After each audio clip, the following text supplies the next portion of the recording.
ఏ మొహం పెట్టుకొని రేపు పార్లమెంట్ ఎన్నికల్లో ఓట్లు అడుగుతారు?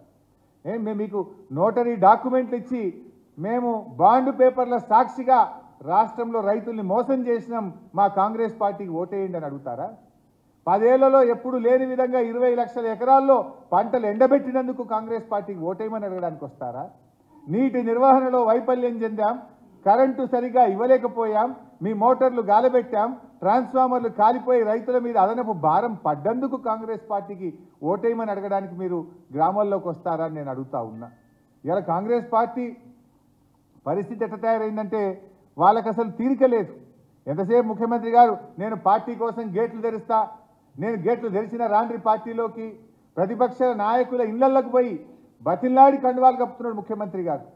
మీరు గేట్లు తెరవాల్సింది పార్టీ గేట్లు కాదు, ప్రాజెక్టుల గేట్లు తెరవండి, ఎండిపోతున్న పంటలు కాపాడండి, గ్రామాల్లోకి వెళ్ళండి, రైతులకు ధైర్యం కల్పించండి, వెంటనే అత్యవసరంగా రివ్యూ మీటింగ్ పెట్టి రాష్ట్రంలోని రైతులకు ఎక్కడెక్కడ ఎంత నష్టం జరిగిందో అంచనా వేసే విధంగా రిపోర్ట్లు తెప్పించి ప్రతి ఎకరానికి 25,000 రూపాయల ఆర్థిక సహాయం చేయాలని చెప్పి బీఆర్ఎస్ పార్టీ పక్షాన మేము డిమాండ్ చేస్తూ ఉన్నాం.